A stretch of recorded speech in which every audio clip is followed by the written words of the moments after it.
everybody, Dr. T here. Today we are going to be talking about an infamous story of domestic violence with a well-known actress who tragically was taken from the world at the young age of 10 years old.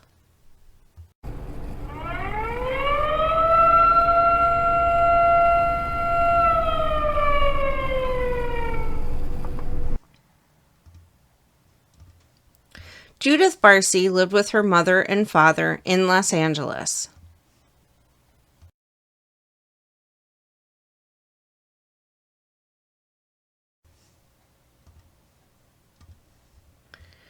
And got her start in television and commercials when she was just 5 years old, and went on to star in the film Jaws: The Revenge, but is more well known for her voice of Ducky from Land Before Time and Anne Marie in All Dogs Go to Heaven.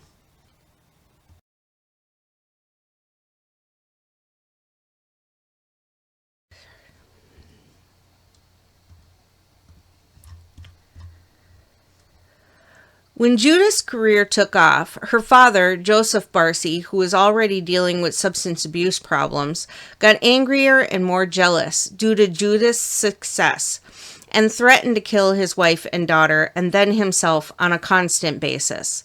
The day she left to film Jaws, he held a knife to her throat and said she better return home after she was done or he would kill her. Judith's mother reported his actions to the police, but because there was no physical evidence, the charges were dropped. Joseph's drinking stopped for a while after that, but the verbal and psychological violence continued. He even threatened to burn down the house with them inside. There was also physical violence that Judith confided in a friend about, that Joseph threw planters at her, which resulted in a nosebleed. As a result of being abused, Judith began gaining weight and developed compulsive behaviors, such as plucking out her eyelashes and pulling out her cat's whiskers. In May 1988, after breaking down in front of her agent, Ruth Hansen, Judith was taken by her to a child psychologist who identified severe physical and emotional abuse and reported her findings to Child Protective Services.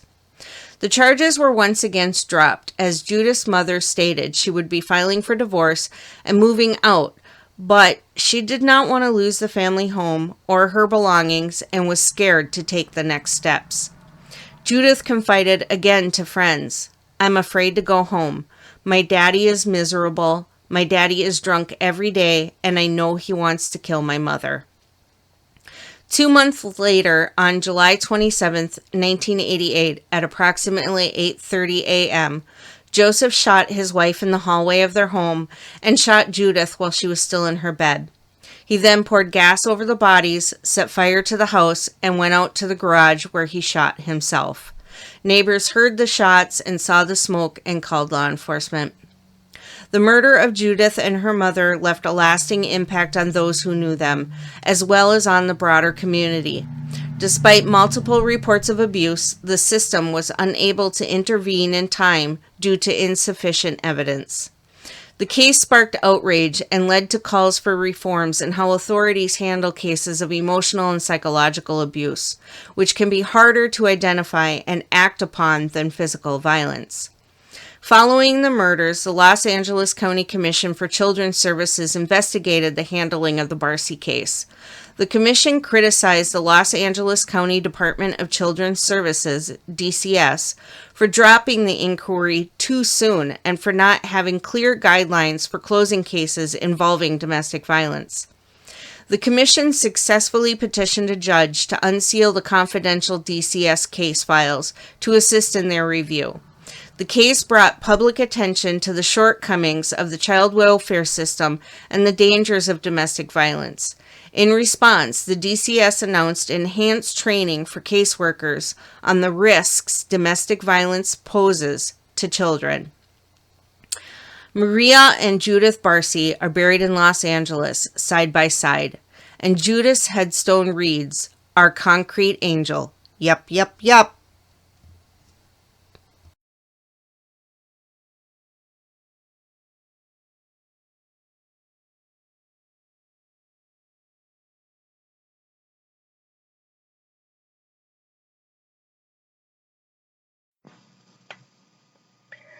If you or someone you know is in an abusive situation, call the National Helpline at 1-800-799-SAFE or text START to 88788.